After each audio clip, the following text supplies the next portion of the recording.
अब हम बात करेंगे किशोर अवस्था की विशेषताएं। साथियों, किशोर अवस्था की वैसे तो बहुत सी विशेषताएं, क्योंकि किशोर अवस्था में पूरा पूरा बॉडी में चेंज हो जाता है, बच्चा अपने आप को एक अलग तरह से महसूस करता है। और मैंने आपको बताया वो ना तो बाल्यावस्था में बच्चे की तरह रहता है और ना वो ज़्यादा क्या हो जाता है, युवा होता है, जवान नहीं हो जाता है, प्रौढ़ नहीं कह सकते उसको, तो उसके हम क्या कहते हैं, किशोर या किशोरी कहते हैं। तो ये एक असमंजस की स्थिति रहती है। तो इसकी बहुत सी ऐसी विशेषता हो जाती हैं जिसके हम एक एक करके अध्ययन करेंगे।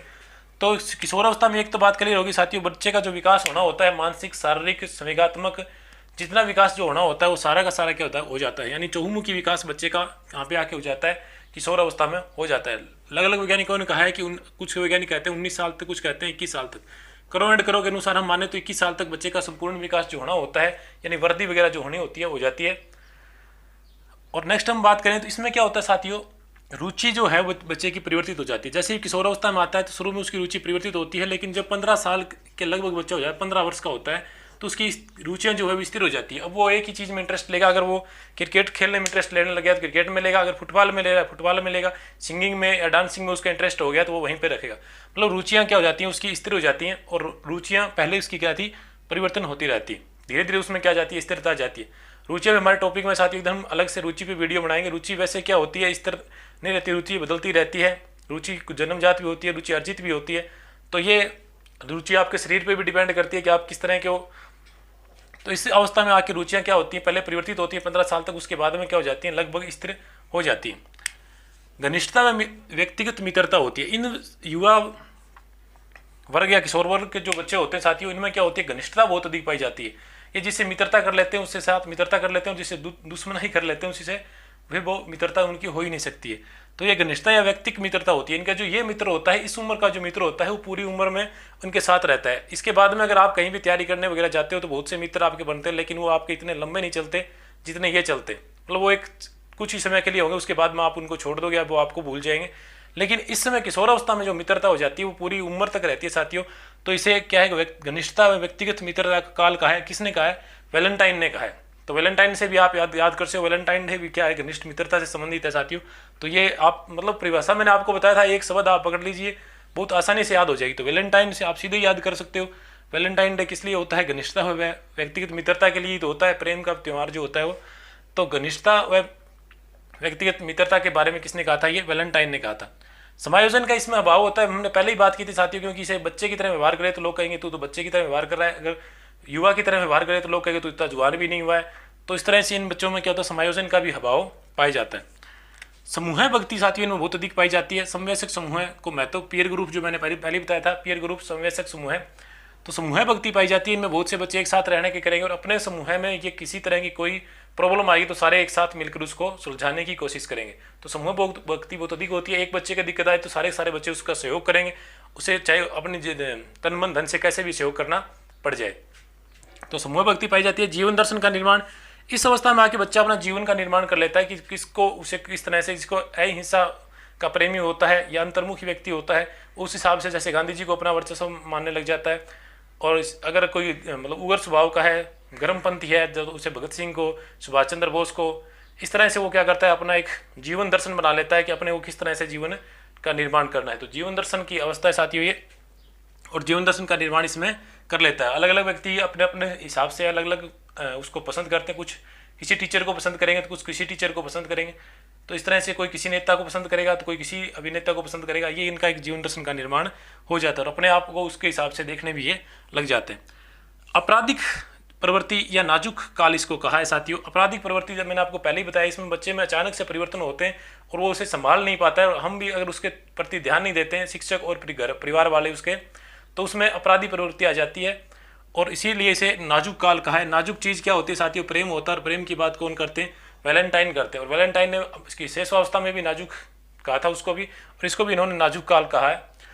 तो नाजुक और अनोखा काल उसको कहा था, जिसको भी इन्होंने कहा क्या कहा है, नाजुक काल कहा है। तो याद रखना साथियों, नाजुक काल किसने कहा है, वैलेंटाइन ने कहा है, क्योंकि ये अपराधिक प्रवृत्ति वाले बच्चे होते हैं। अगर यहाँ से अगर अपराध करना शुरू कर देते हैं तो ये जो उसके बाद में अपराधी ही बन के रह जाते हैं।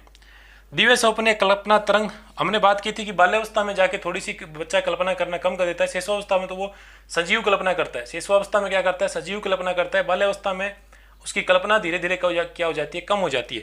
जबकि यहाँ पर आकर वो दिव्य सौपन देखता है, कल्पना तरंग में बह जाता है। मतलब वो सोचता है कि मैं ये करूँगा, मैं वो करूँगा, मतलब इतनी जल्दी वो कल्पना करता है कि वो कल्पना में बहुत सी चीज़ें ले आता है वो।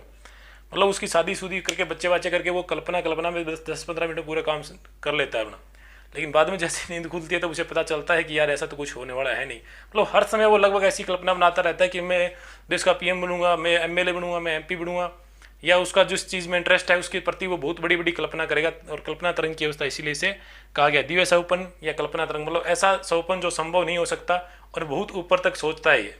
ठीक है, दिव्य सपन या कल्पना तरंग की अवस्था इसे कह सकते हैं, इसकी विशेषता है साथियों। वैसे कल्पना तरंग अगर आप निश्चित रूप से करते हो कल्पना तो बहुत अच्छी होती है, लेकिन एक वो लिमिट तक होनी चाहिए, क्योंकि कल्पना एक प्रकार से आपको अभिप्रेरणा देती है कार्य करने के प्रति। आप किसी चीज़ की कल्पना करोगे ही नहीं तो आप वहाँ तक पहुँचोगे नहीं। जैसे आप अभी रिट की तैयारी कर रहे हो या सीटेट की तैयारी कर रहे हो, किसी टीचर और एग्जाम की तैयारी कर रहे हो, अगर आप कल्पना नहीं करोगे, आप दिव्य सपन में नहीं जाओगे कि मेरे टीचर बनूंगा और टीचर बनने के बाद में मेरी ज्वाइनिंग आएगी, उसके बाद में मेरी शादी होगी, उसके बाद में मेरे बच्चे होंगे, गाड़ी लेके आऊँगा, ये करूँगा वो करूँगा, अगर इस तरह की कल्पना आप नहीं करोगे तो आप वहाँ तक पहुँच नहीं पाओगे। तो एक तरह से कल्पना आपको मोटिवेशन भी देती है और कल्पना का टॉपिक रीट में भी जोड़ा गया है। लेकिन ये जो दिव्य सपन या कल्पना तरंग में जो बच्चे बह जाते हैं ये थोड़ा सा अच्छा नहीं होता है इनके लिए, क्योंकि हर समय कल्पना जगत में रहते हैं। आत्मसम्मान या आत्म चेतना, इनमें ईगो पाया जाता है। अपने प्रति ये मतलब बहुत ज़्यादा ईगो करते हैं, ये सोचते हैं कि मेरा सामान है जो उसे कोई ठेस नहीं पहुंचनी चाहिए। मतलब इन्हें कुछ ज़्यादा डांट देते हैं, उसमें दिक्कत हो जाती है। तो किशोरावस्था के बच्चों को डांटना भी नहीं चाहिए, उन्हें अपने मित्र की तरह बैठा के टीचर को या परिवार वालों को समझाना चाहिए, क्योंकि ये अपने आप का आत्मसम्मान में किसी तरह की हानि नहीं होने देना चाहते और अपने आप को आत्म चेतना यानी ईगो इसका बहुत ज़्यादा हो जाता है। ईगो सेंट्रिज्म की हमने बात की थी। ईगो सेंट्रिज्म साथियों जो है वो किशोरावस्था में से पहले शिशुअवस्था में पाया जाता है, लेकिन कुछ बच्चों में वहाँ से वो क्या है उनका बना ही रह जाता है, तो वो ईगो सेंट्रिज्म किशोरावस्था तक आ जाता है। तो ईगो सेंट्रिज्म थोड़ा सा अलग है, और ईगो जो यहाँ पे हम आत्म चेतना के लिए, आत्मसम्मान के लिए यूज करें वो अलग है। ईगो सेंट्रिज्म में तो क्या होता है, बच्चा अपने आप से ही बातें करने लग जाता है, वो अपने आप में ही मगन रहता है, उसे किसी से कोई मतलब नहीं होता। तो लेकिन वो शिशुअवस्था तक तो ठीक होता है, लेकिन उसके बाद में अगर वो हो जाता है तो एक प्रकार से वो व्याधि या रोग में हम उसे लेते हैं। लेकिन इनमें क्या होता है, ईगो होता है, ये अपने आप को थोड़ा सा अलग समझते हैं कि मुझे मेरे कुछ जो कर्तव्य है या मेरे कुछ अधिकार है उनमें कोई किसी तरह की दिक्कत ना करे। तो इस तरह के इनका जो है वो आत्मसम्मान पाया जाता है। वीर पूजा या नायक पूजा इनमें पाई जाती है। ये अपने आप को क्या है, मैंने अभी आपको बताया था, किसी व्यक्ति या नेता के प्रति अपने आप को मान लेते हैं कि मेरा ये नेता से मतलब उससे लाइक करते हैं और उसी के हिसाब से अपने आप को मानते हैं। वीर पूजा जब भगत सिंह की अगर पूजा करने लगे, भगत सिंह को मानने लगे, भगत सिंह को मानेंगे, सुभाष चंद्र बोस को मानने वाले सुभाष चंद्र बोस जी को मानेंगे। तो इस तरह से वीर पूजा या नायक पूजा में पाई जाती है। चिंतन का अच्छा विकास हो जाता है साथियों। ये मूर्त व अमूर्त दोनों तरह के, तार्किक व अतार्किक दोनों तरह के चिंतन करते हैं। यानी मैन रूप से पूछे तो तार्किक चिंतन क्या होता है, इनमें पाया जाता है। ये यहाँ से विकास हो जाता है। नेतृत्व के विकास की बात की थी साथियों हमने कि नेतृत्व का विकास जो है वो लगभग 12 वर्ष की अवस्था, बाल्यावस्था में लगभग शुरू हो जाता है। लेकिन यहाँ पर आकर इनका क्या पूर्ण रूप से विकास हो जाता है। सर्वाधिक रूप से इनमें क्या होता है, यहाँ पे नेतृत्व का विकास पाया जाता है। मतलब प्रत्येक बच्चा नेता बनने की इच्छा रखता है। अगर आप देखोगे तो उन ग्रुप में एक या दो मतलब इस तरह के व्यक्ति होते हैं जो पूरे ग्रुप को संभालते हैं और सारे लोग इनके पीछे होते हैं समूह भक्ति के कारण। तो समूह भक्ति पाई जाती है और नेतृत्व का इनका विकास, नेतृत्व की इच्छा भी इनमें बहुत अधिक पाई जाती है। तो युवा विकास आप देखोगे जगह जगह पर जाके, क्योंकि युवा विकास उनका अलग से आयोग बना होगा या अलग से समिति बनी होगी, उनके अध्यक्ष इस तरह से बनने ये रहते हैं। तो इसमें यहाँ पे जाके बच्चे में नेता बनने के पूरा का पूरा क्या हो जाता है, विकास हो जाता है। स्वतंत्रता व विद्रोह की भावना इसमें पाई जाती है। कोल सैनिक कहते हैं कि स्वतंत्रता और विद्रोह की भावना इसमें पाई जाती है। यानी ये क्या करते हैं, अपने हिसाब से नियम बनाते हैं और अपने जो पहले से नियम बन रहे हैं ये चाहते हैं कि मैं इनको बदल दूं और अपने अलग तरह के चलूँ, मैं मेरे हिसाब से चलूँ। ये मतलब जो नियमित जो चीज़ें हमारी सामाजिक जो होता है उसको ये नहीं मानती है, समाज को परिवर्तन करने में ज़्यादा विश्वास रखते हैं। इसलिए स्वतंत्र रहने में और विद्रोह की भावना इसमें बहुत अधिक पाई जाती है, क्योंकि ये जो रूल पहले से हमारे जो सांस्कृतिक रूल चले आ रहे हैं उनको ये परिवर्तन करने में ज़्यादा विश्वास रखते हैं। तो ये आप देख सकते हो कि किशोर हस्त में घर पर लड़ाई झगड़ा करता रहता है, तो इनको आराम से हमें समझाना चाहिए। तो कोल सैनिक कहते हैं कि ये जो है वो प्रौढ़ को अपने मार्ग में बाधा समझते हैं। वैसे भी समझ सकते हो कि सैनिक जो है वो हर चीज़ को अपने मार्ग में बाधा समझते हैं। उसी तरह से ये कोल सैनिक जो है वो प्रौढ़ों को कहते हैं कि किशोर जो है प्रौढ़ों को अपने मार्ग की बाधा समझते हैं। मतलब प्रौढ़ों से ये समझते हैं कि ये हमारे काम की चीज़ है, नहीं है, ये हमारे बीच में। यानी कोल सैनिक कहते हैं कि ये प्रौढ़ों को हमारे मार्ग के बीच की बाधा समझते हैं, क्योंकि ये समझते हैं कि ये प्रौढ़ हमें राय दे रहे हैं ठीक नहीं है, हमें अपने हिसाब से करें। इसलिए स्वतंत्रता या विद्रोह की भावना इनमें पाई जाती है। काम शक्ति की परिपक्वता आ जाती है। जो फ्राइड जो है वो बात करते हैं साथियों, काम शक्ति की, लिबिडो की जो बात करते हैं फ्राइड करते हैं, ये कहते हैं कि जो किशोरावस्था में जाके बच्चे का पूरी तरह से जो काम शक्ति है वो विकसित हो जाती है। और वैसे भी साइंस भी कहती है कि इनमें जो है वो लैंगिक विकास हो जाता है। लैंगिक विकास के कारण इनकी आवाज़ का तीखा पतला होना और शरीर पर अचानक से बहुत से परिवर्तन होना, मूछ दाढ़ी का आना, ये सारा किशोरावस्था में होता है। और हार्मोन बहुत ज़्यादा सिक्रीशन होते हैं। साइंस भी ये बात कहती है कि बहुत ज़्यादा हार्मोन जो है वो हार्मोन लैंगिक हार्मोन जो ज़्यादा स्रावित होते हैं, जिससे पूर्ण लैंगिक अवस्था का विकास हो जाता है। और इसी के साथ इनमें क्या है, काम शक्ति की परिपक्वता भी आ जाती है। इसमें यहाँ पे दो बात की गई साथियों। फ्राइड जो कहते हैं कि बच्चे जो कुछ हैं वो आत्म प्रेम करते हैं, नार्सिज्म जिसे बोला है फ्राइड ने, भी अपने आप से प्रेम करते हैं। आपने देखा होगा लड़कियां शीशे के सामने जाती है और किशोर चाहे लड़का हो या लड़की हो, आप देखोगे बहुत सा समय अपने शीशे के सामने ही गुजार देता है, दर्पण के सामने ही गुजार देता है। वो क्या करता है, अपने आप को संवारता रहता है, अपने आप में वो देखता रहता है कि मैं हूँ वो सबसे श्रेष्ठ हूँ। तो इनमें क्या होता है, स्व प्रेम की भावना आती है, आत्म प्रेम की भावना आ जाती है।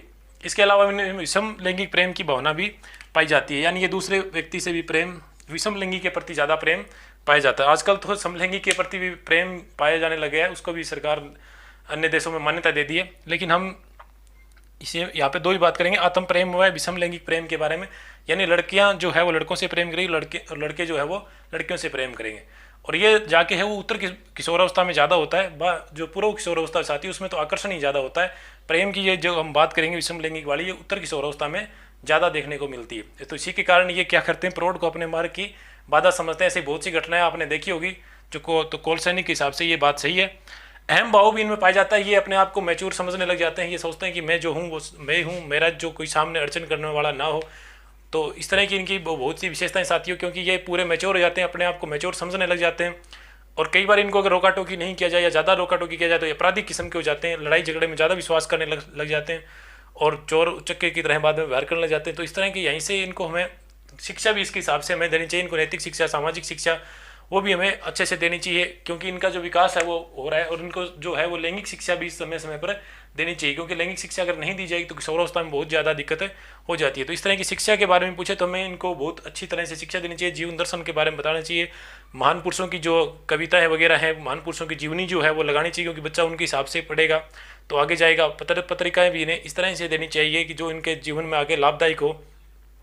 तो ये साथियों थी हमारी किशोरावस्था जो हमने बात की है। 12 से 18 वर्ष तक या 19 वर्ष तक अलग अलग वैज्ञानिकों ने इसे कहा है। जैसे पूर्व बाल्यावस्था जो है वो 12 से 16 वर्ष है और उत्तर बाल्यावस्था 17 से 19 वर्ष है। ये अस्माक परिवर्तन भी कहते हैं, इसे स्टेनले हॉल ने कहा है। और कुछ साइंटिस्ट कहते हैं कि कर्मिक परिवर्तन होते से किंग व थॉर्नडाइक हिल्स ने कहा है। कथन इसके बारे में जीवन कठिन काल, स्पीडिंग चेंज की अवस्था, सर्वनिंग अवस्था, गोल्डन एज, पीयर ग्रुप की अवस्था, तनाव की अवस्था, दुखी अवस्था, ये इस तरह की कहा जाता है। वैसे सुनहरी अवस्था कहें तो सबसे बेटर रहता है इसको, क्योंकि इसमें बहुत से परिवर्तन ऐसे होते हैं जो हमारे जीवन में बहुत ज़्यादा आवश्यक होते हैं। और हमारे जीवन में जो आगे शुरुआत होती है पूरी की पूरी वो इसी अवस्था के बाद में होती है। तो साथियों मेरी उम्मीद है कि आपको ये वीडियो ज़रूर पसंद आया होगा। अगर आपको वीडियो पसंद आई तो इसे लाइक व शेयर करें, चैनल को सब्सक्राइब करें। Thank you for watching.